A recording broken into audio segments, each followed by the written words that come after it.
The distress beacon had been silent for 17 years. Captain Marcus Chun floated in the observation bubble of his salvage vessel, the Persistence, watching the massive derelict rotate slowly against the star-pricked darkness.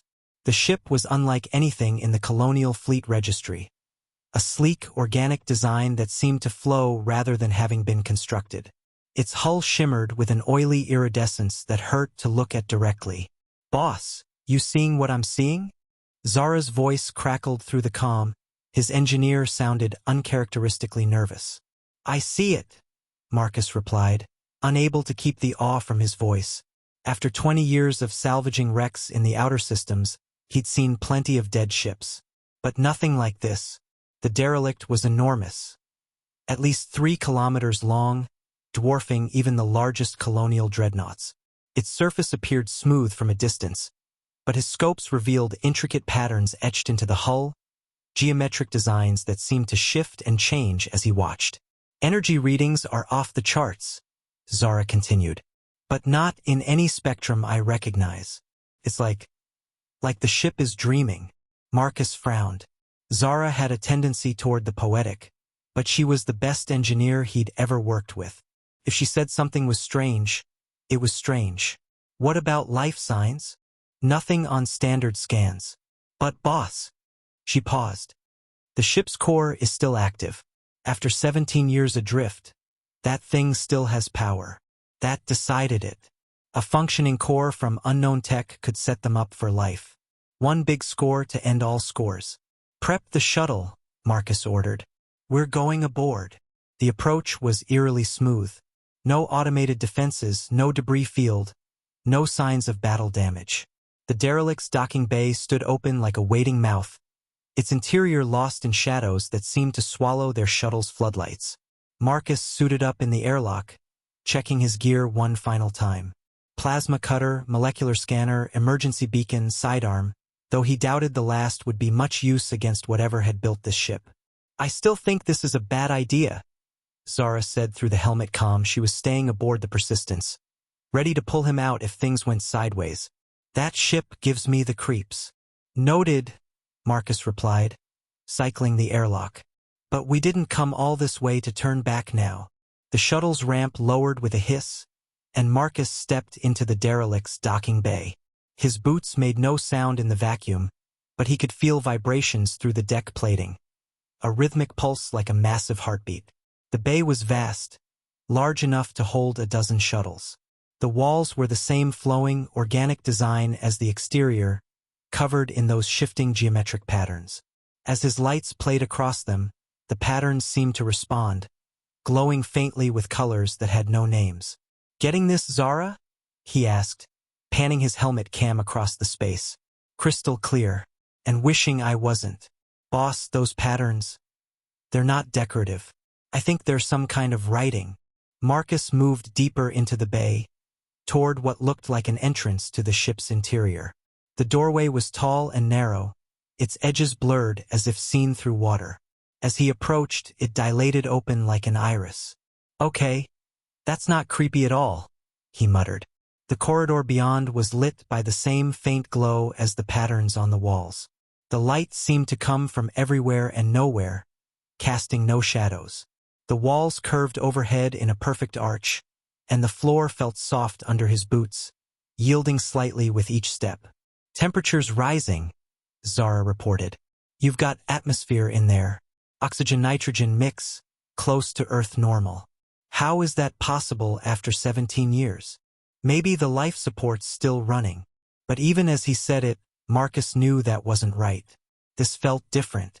The air itself seemed alive, pressing against his suit with an almost conscious pressure. He followed the corridor deeper into the ship, his scanner mapping the route. The passage branched and merged in ways that defied conventional ship design, creating a maze that seemed to fold back on itself. Several times, he could have sworn he passed the same junction from different angles. "Boss, I'm losing your signal." Zara's voice came through heavy with static. "The ship's hull is interfering with—" "Wait. Marcus, get out of there. Get out now." "What? Why?" But the comm went dead, leaving him in silence. Marcus quickened his pace, But the corridor had changed. The passage he'd come through was gone, replaced by a smooth wall. His scanner showed he was still moving toward the ship's core, but the route kept shifting, leading him deeper whether he wanted to go or not. Then he saw the first body. It floated in a spherical chamber off the main corridor, perfectly preserved in the ship's atmosphere. Human, wearing a uniform Marcus didn't recognize. The face was peaceful, eyes closed as if sleeping. But something was wrong with the proportions, the limbs too long, the skull subtly misshapen. "What the hell?" Marcus whispered. There were more bodies in the next chamber, dozens of them, all floating in serene repose. All human, but not quite. Each showed different variations, elongated fingers, additional joints, eyes spaced too wide. It was as if someone had been experimenting with the human form, pushing it in new directions. The scanner beeped, detecting massive energy readings ahead. The ship's core. Marcus pushed forward, driven by equal parts curiosity and the need to find something valuable enough to justify this growing horror. The corridor opened into a vast spherical chamber, easily 100 meters across. At its center hung a structure that defied description. A crystalline lattice that seemed to exist in more than 3 dimensions, folding through space in ways that made Marcus's eyes water. Energy coursed through it in patterns that matched the writing on the walls, and within its depths, something moved. "Beautiful, isn't it?" Marcus spun, hand going to his sidearm. A figure stood in the entrance behind him, human in shape but wrong in every detail. Too tall, too thin, with skin that showed the same oily iridescence as the ship's hull. Its eyes were pools of starlight. "Who are you?" Marcus demanded, not drawing the weapon but keeping his hand on it. "I am the ship," the figure said, its voice harmonizing with itself in impossible ways. "And the ship is me. We have been waiting for you, Marcus Chen." "How do you know my name?" The figure smiled, an expression that involved too many muscles. "We know all who come seeking. You are not the first. You will not be the last. But you may be the most important." "I don't understand." "No, but you will." The figure gestured to the crystalline core. "This is the heart of transcendence. The next step in human evolution. We were explorers once, like you. We found something in the deep void, something that showed us what we could become." Marcus backed away, but the figure made no move to follow. "Those bodies in the chambers. Failed attempts. The transformation is not easy. Many are called, but few can withstand the change. Their sacrifice was not in vain.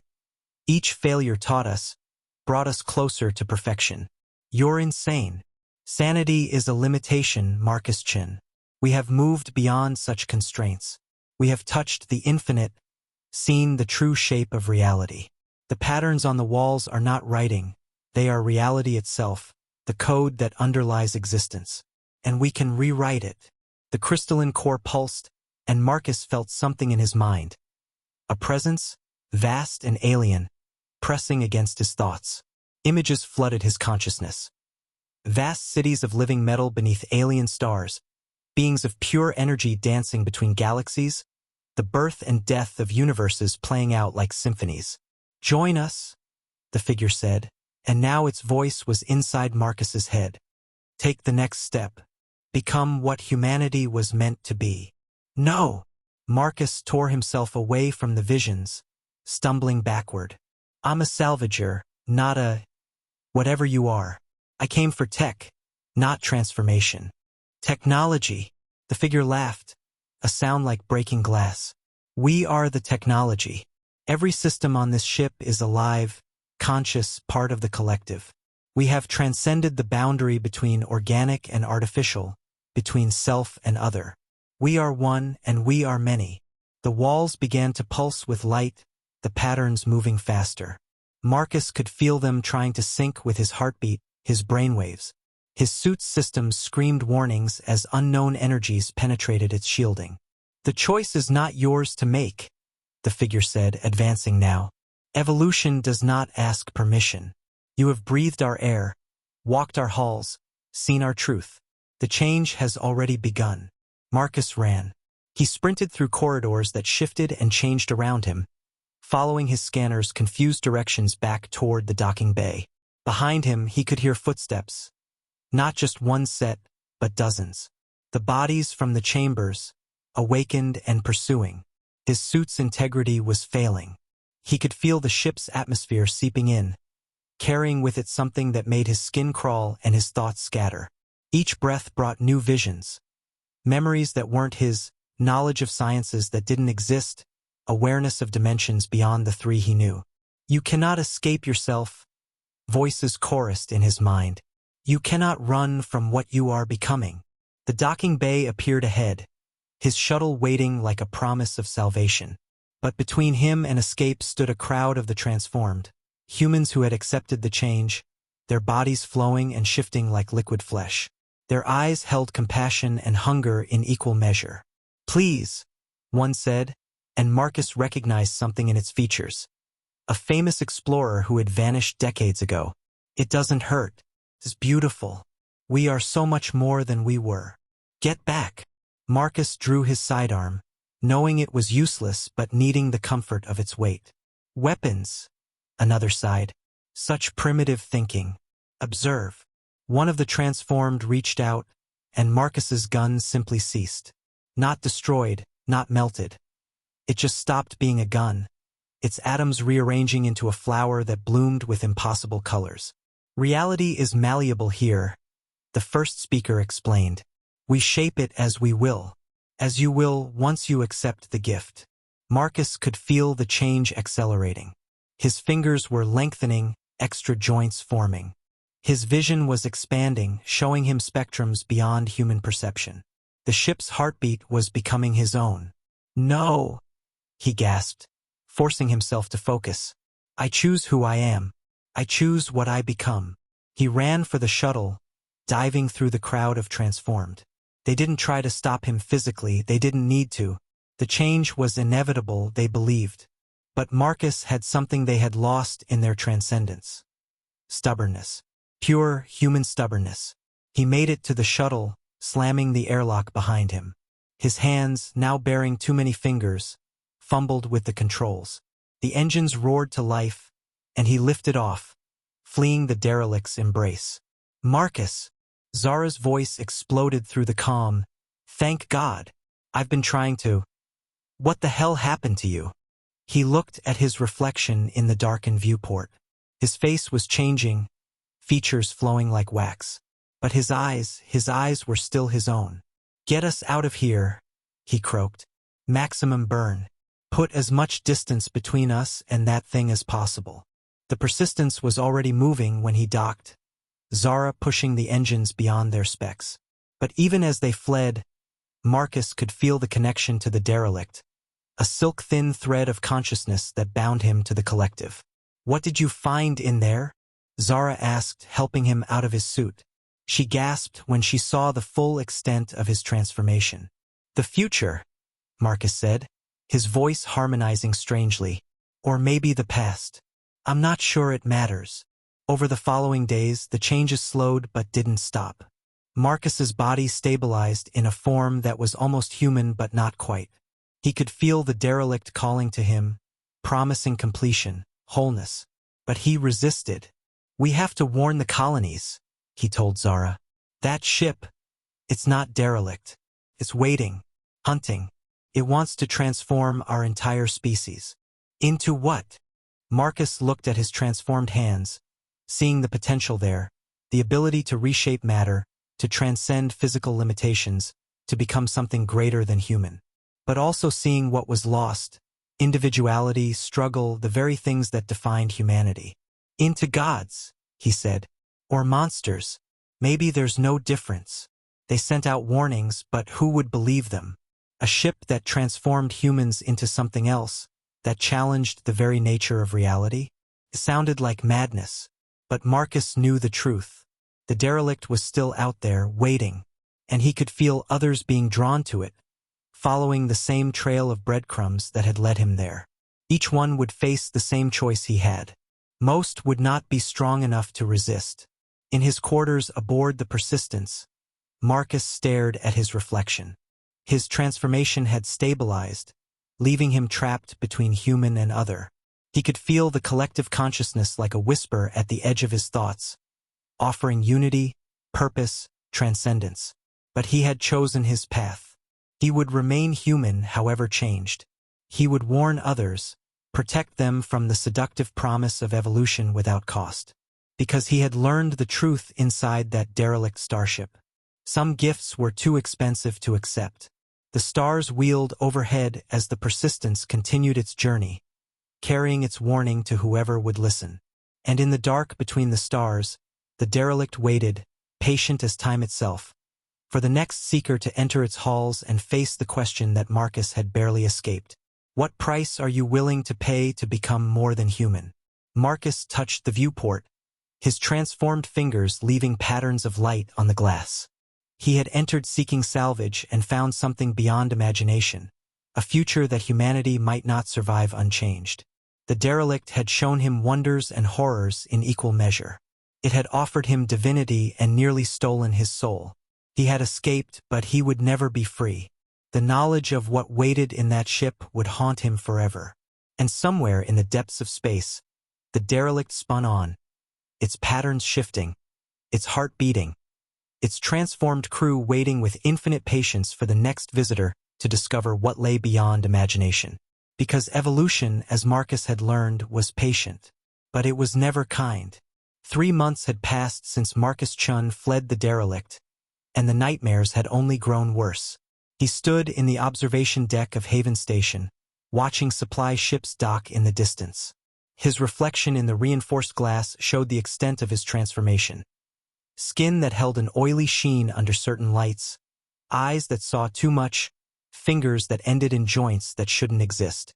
The medical bay had run every test imaginable, but their instruments couldn't even properly scan what he'd become.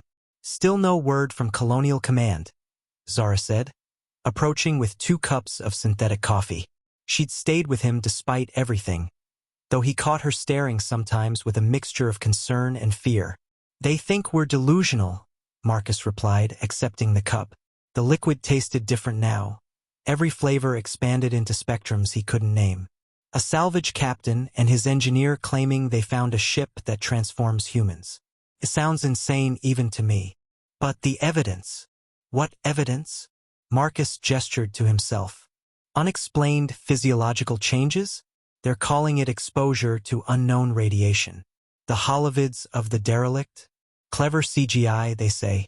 The quantum signature's persistence recorded? Sensor malfunction. Zara slumped into a chair. So what do we do? Just watch as more ships head out there. Marcus had been asking himself the same question every day. The derelict's location wasn't secret. The distress beacon had been broadcasting for 17 years before they'd found it. Others would follow. Others were following. Captain Chun. They turned to see a young woman in a colonial fleet uniform approaching. Her insignia marked her as a lieutenant, but there was something in her bearing that suggested she'd seen more than her rank implied. Lieutenant Sarah Voss, she introduced herself. Counterintelligence Division. I wonder if we might speak privately. Marcus exchanged glances with Zara. About what? About the ethereal. The name hit Marcus like a physical blow. He'd never heard it before, but somehow he knew it was what the transformed beings on the derelict called themselves. The knowledge just appeared in his mind, pulled from the connection he couldn't sever. I see you recognize the term, Voss continued. That's concerning. May we speak? They found a private booth in the station's cantina. Voss ordered nothing, instead placing a small device on the table that hummed quietly.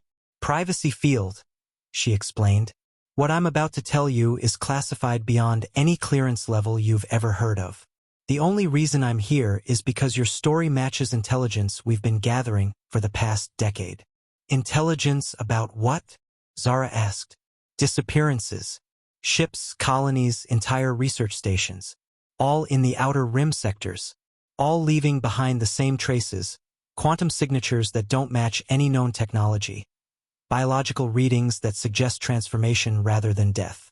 Marcus felt the connection to the derelict pulse, bringing with it flashes of knowledge. There are others. Other ships like the one we found. Voss nodded grimly. 17 confirmed sightings in the past 5 years, each one appearing as a derelict, broadcasting ancient distress signals. And each one, she paused, studying Marcus's transformed features. Each one offering the same gift you refused. How do you know I refused it? Because you're still human enough to be sitting here. Voss leaned forward. The others who encountered these ships, the ones who came back, they weren't like you. They were changed completely. Beautiful, terrible beings who spoke of transcendence and unity. They tried to convince entire colonies to join them willingly. Tried? Zara asked. 3 outer rim worlds went silent last year. When we sent reconnaissance ships, we found thriving populations of transformed humans. They welcomed our scouts with open arms, offered to share their gift. Most of the recon teams accepted. The few who didn't, well, they brought back reports very similar to yours, Captain Chun. Marcus could feel the weight of implication settling on his shoulders like a shroud. It's not just one ship. It's a fleet, a civilization. We believe so, and they're moving toward the core worlds. Slowly, patiently, but inevitably. Converting humans one ship, one colony at a time. The connection in Marcus's mind pulsed again, bringing visions of vast networks of consciousness stretching across the galaxy. The ethereal weren't conquerors in any traditional sense. They were evangelists, spreading their form of existence like a religion. And they genuinely believed they were saving humanity from itself. There's something else, Marcus said, the words coming from knowledge he didn't remember acquiring. They're not the original species. They were transformed too long ago. This is how it spreads, civilization to civilization, galaxy to galaxy. It's been going on for millions of years. Voss went pale. How could you possibly know that? Marcus touched his temple, feeling the alien thoughts stirring. I'm still connected to them. I can feel the collective, hear their voices. They're patient. They have eternity, so they can afford to wait for each species to come to them willingly. But you resisted, Zara said. That proves it can be fought. Did I?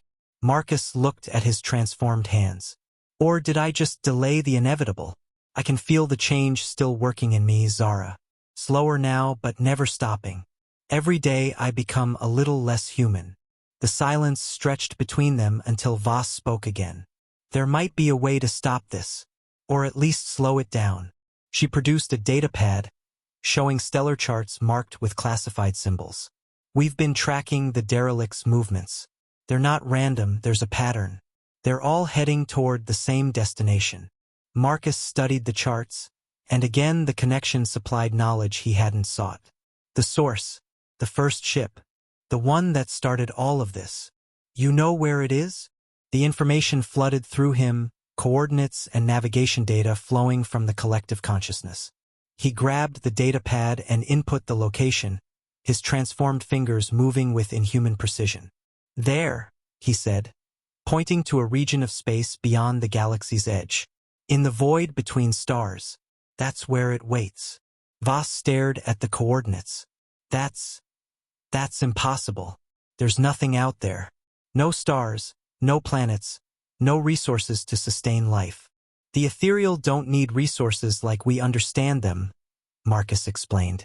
They've transcended physical limitations. The source exists in dimensions we can barely perceive.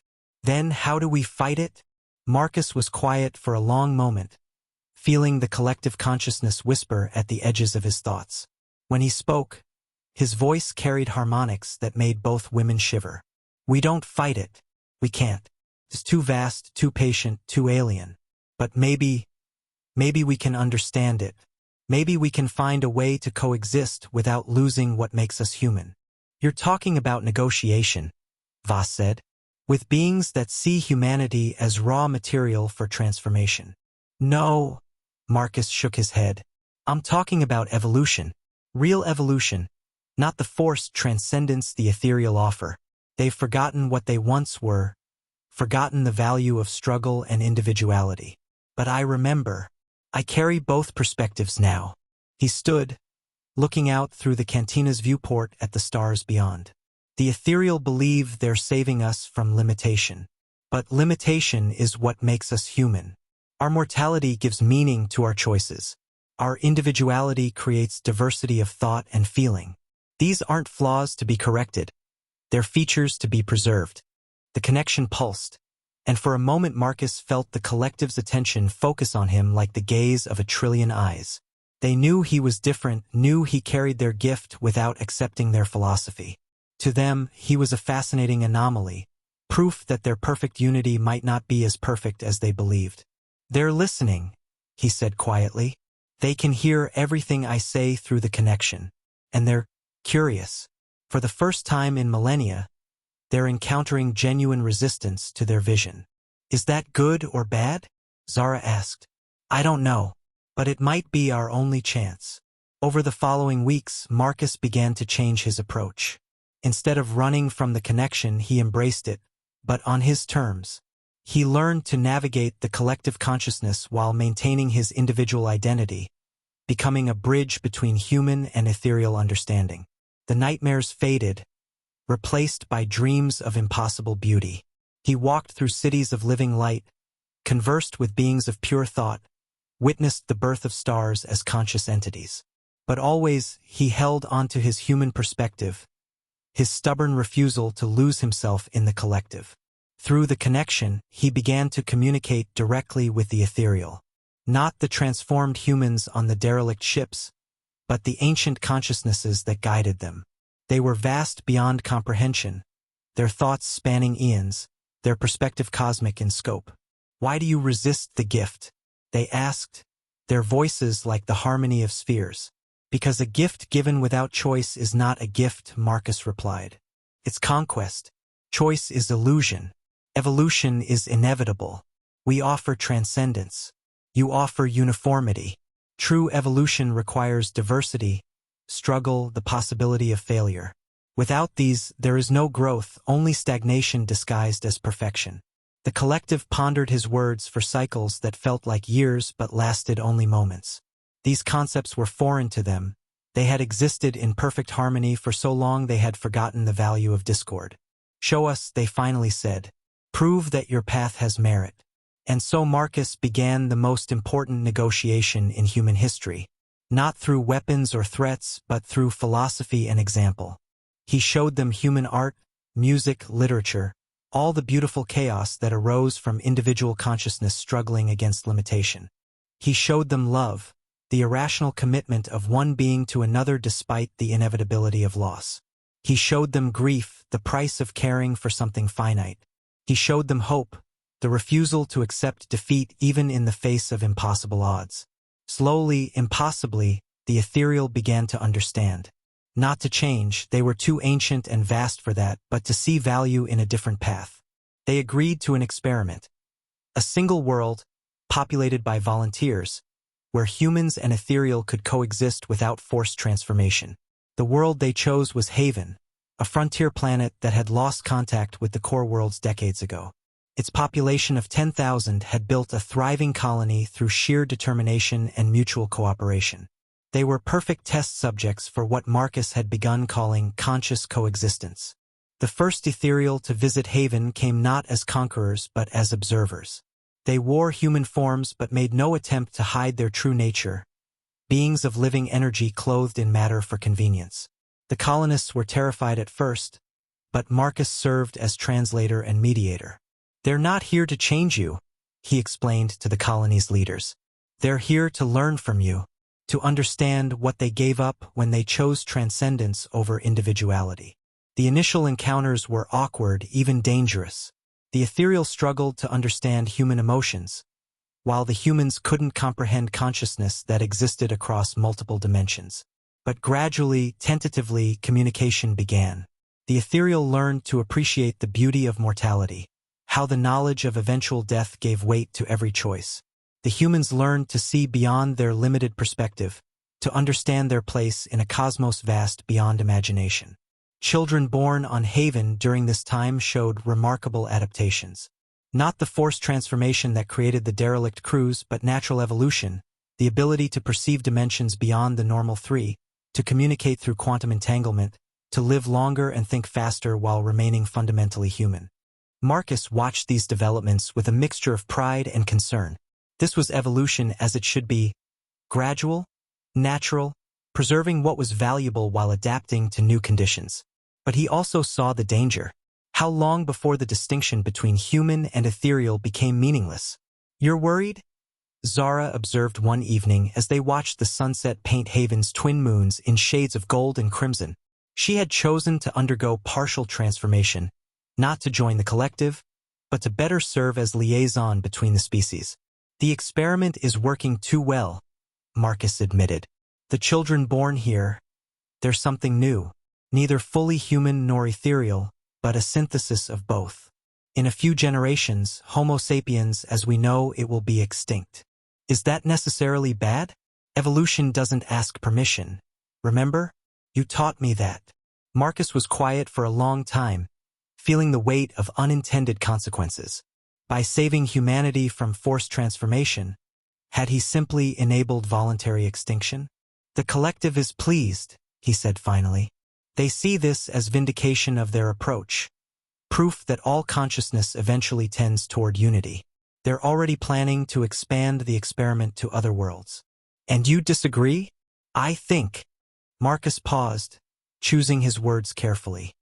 I think we've bought humanity time. Maybe centuries, maybe millennia, but the end result will be the same. We'll become like them, or we'll be left behind.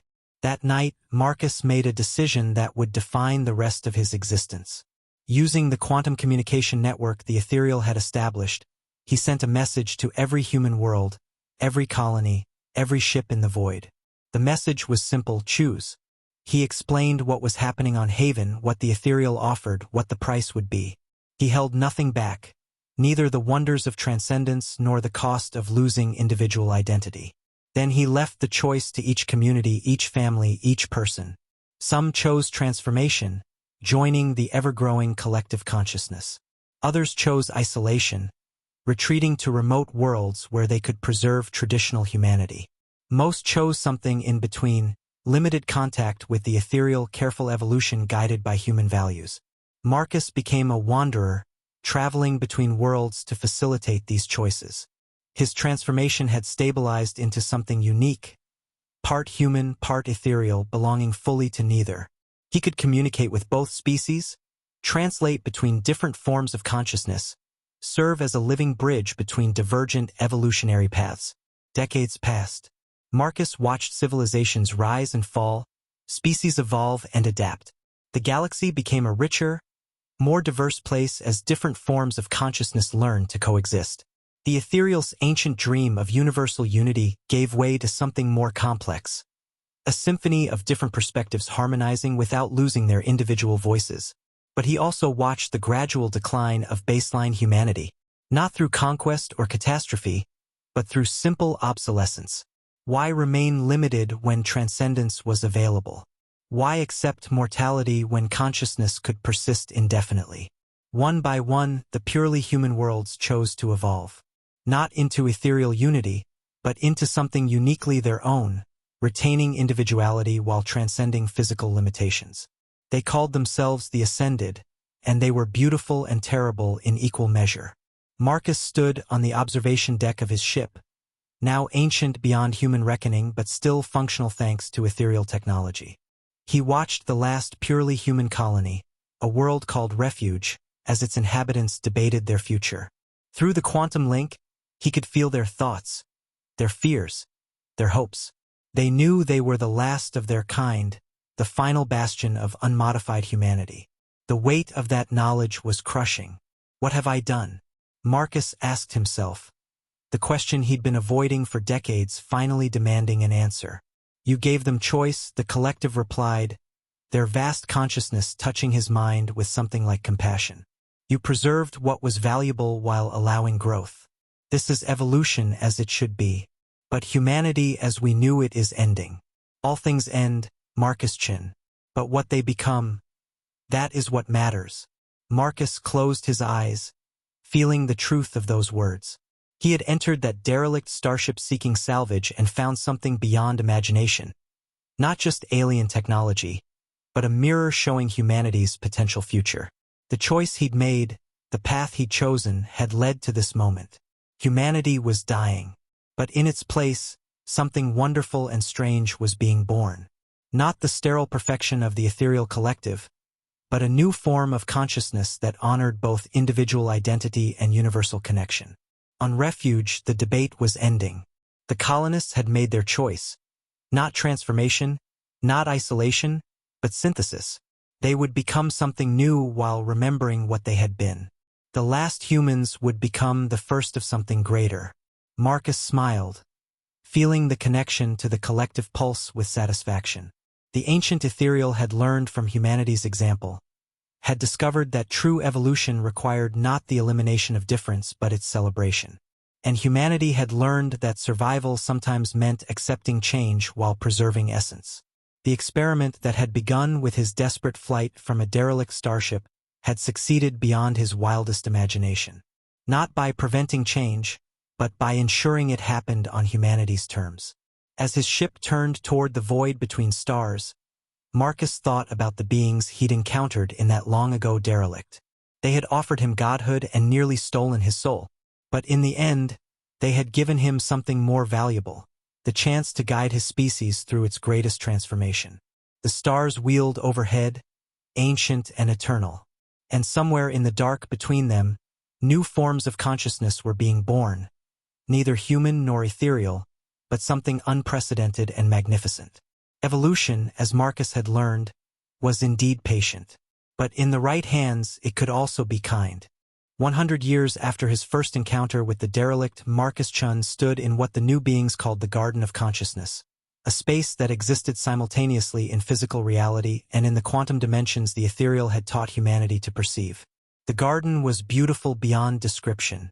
Structures of living light grew like trees, their branches carrying the thoughts and memories of countless beings. Rivers of pure information flowed between islands of concentrated consciousness, each one representing a different community, a different choice in the great experiment of guided evolution. Marcus no longer looked entirely human, nor entirely ethereal. His form had stabilized into something unique, a living symbol of the bridge between what humanity had been and what it was becoming. His skin held the oily iridescence of the ethereal, but his eyes remained stubbornly human, carrying the weight of individual memory and choice. "Grandfather Marcus," a voice called, and he turned to see one of the new generation approaching. She called herself Lyra, though names had become fluid things in the garden. Her form shifted between human and something more transcendent, sometimes solid, sometimes composed of pure light and thought. "Lyra," Marcus smiled, the expression creating harmonics in the dimensional space around them. "How goes the synthesis?" The synthesis was their term for the ongoing project of integrating human consciousness with ethereal understanding while preserving individual identity. It was delicate work, requiring constant adjustment and refinement. "The outer colonies are reporting successful integration," Lyra replied, her form solidifying into something more traditionally human as she spoke. It was a courtesy. The older generation still found comfort in familiar shapes. "The Tau Ceti collective has achieved stable multidimensional awareness while maintaining personal identity matrices. And the Kepler stations." She paused, her expression shifting to something like wonder. "They've begun creating new forms of music that exist in 12 dimensions simultaneously."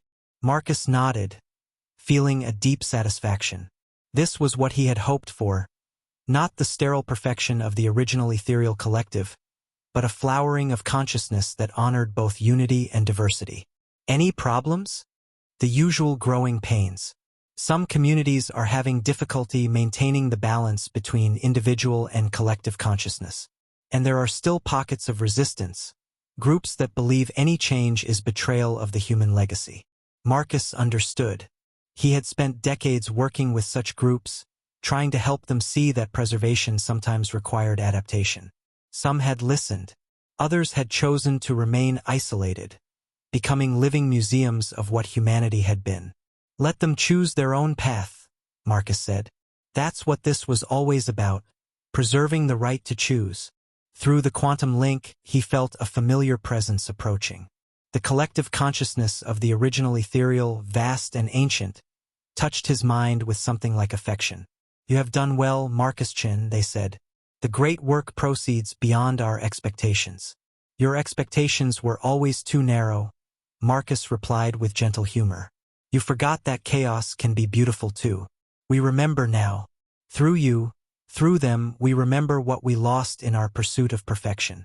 The collective's presence shifted, becoming more focused. There is something you should know. The Watchers have taken notice. Marcus felt a chill that had nothing to do with temperature. The Watchers were something even the ethereal spoke of with reverence and fear, being so ancient and powerful that they existed outside normal concepts of time and space. They were said to be the gardeners of consciousness itself, intervening only when the cosmic balance was threatened. What do they want? Marcus asked. They wish to meet with you, to understand what you have accomplished here. The implications were staggering. If the Watchers were interested in their experiment, it meant they had achieved something unprecedented in the cosmic order. But it also meant scrutiny from beings whose power dwarfed even the ethereal collective. When? Now. The garden around Marcus shifted, dimensions folding in ways that would have driven his original human mind to madness. But he had learned to navigate such spaces, to exist in multiple states of reality simultaneously. The islands of consciousness fell away, replaced by something that wasn't quite a place, more like a concept given form. Before him stood a figure that defied description.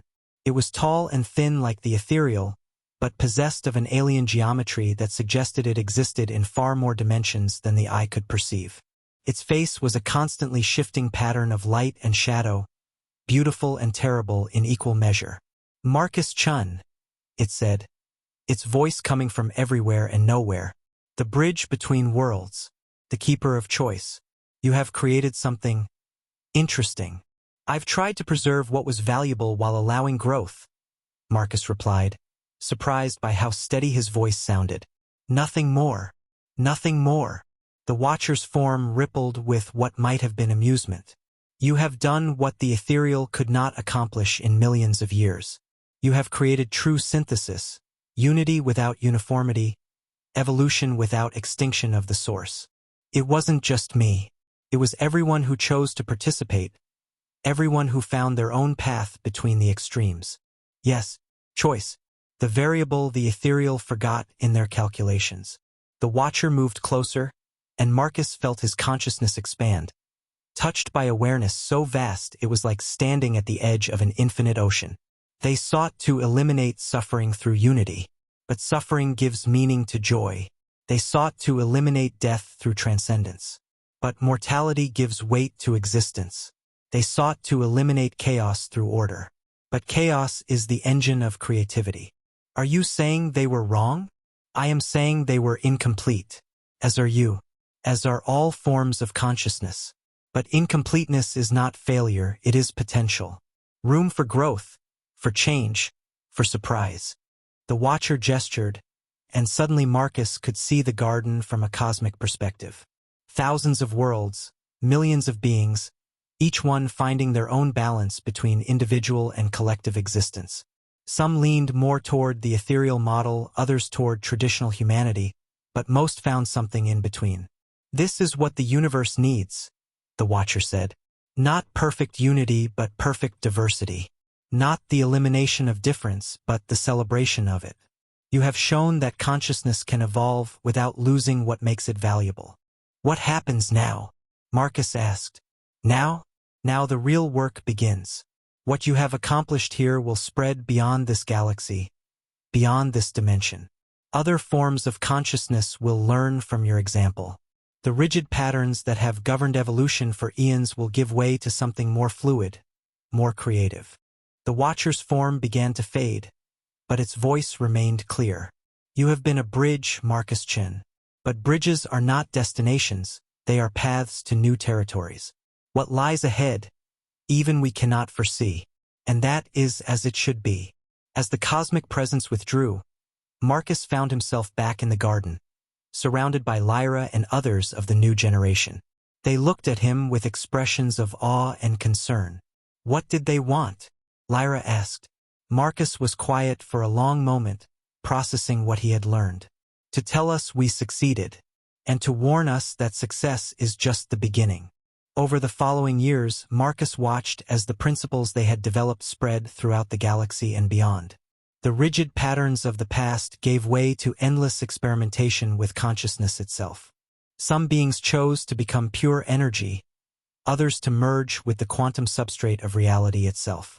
Still others found ways to exist simultaneously in multiple dimensions, experiencing reality from perspectives that previous generations couldn't have imagined. But always, the principle of choice remained paramount. No being was forced to evolve, no consciousness was absorbed against its will. The universe became a vast laboratory of awareness, each experiment adding to the sum total of knowledge about what it meant to exist. Marcus aged, though aging meant something different now. His consciousness expanded and contracted like a tide, sometimes focused in a single form, sometimes dispersed across the quantum network that connected all evolved beings. He served as teacher, mediator, and reminder of the path that had led to this new age. On his deathbed, though death, too, had become a fluid concept, Marcus reflected on the journey that had begun with a simple salvage operation. He had entered a derelict starship seeking treasure and found something far more valuable: the knowledge that consciousness itself was the greatest treasure of all. Was it worth it? Zara asked. She had chosen a path similar to his own, becoming a bridge between different forms of awareness. Now she sat beside him, her form shifting between the human woman he had known and something more ethereal. "Look around," Marcus said, his voice harmonizing with frequencies that existed in dimensions beyond the physical. "Look at what we've built. Not perfect, not complete, but alive. Growing, changing, choosing." Through the quantum link, he felt the presence of countless beings, human, ethereal, and things that were neither and both. They were creating art that existed in 12 dimensions, composing symphonies of pure thought, writing poems in the language of mathematics itself. They were becoming something unprecedented in the cosmic order. "The old humanity is gone," Zara said softly. "No," Marcus replied. "It's not gone. It's transformed. The curiosity that drove us to explore the stars, the stubbornness that made us resist easy answers, the love that bound us to each other despite our differences. All of that is still here. It's just bigger now." As his individual consciousness began to fade, Marcus felt himself becoming part of something larger. Not absorbed or eliminated, but integrated while maintaining his unique perspective. He would become a voice in the cosmic chorus, a reminder of the choices that had brought them to this point. The last thing he saw was the Garden of Consciousness, now grown beyond anything he could have imagined. Billions of beings, each one unique, each one connected, each one free to choose their own path through the infinite possibilities of existence. He had entered the derelict starship as a human seeking salvage. He departed as something far greater, a gardener of consciousness itself, leaving behind a universe where evolution served not uniformity, but infinite diversity in infinite combinations. And in the depths of space, the original derelict continued its eternal rotation, no longer a hunter but a museum, a reminder of what had been, and a monument to what had become possible when consciousness chose to grow rather than simply survive. The stars wheeled on, ancient and eternal, witness to the greatest transformation in cosmic history, the moment when awareness itself learned to evolve while preserving what made it beautiful. Evolution, as Marcus had learned, was indeed patient. But in the right hands, it could also be magnificent.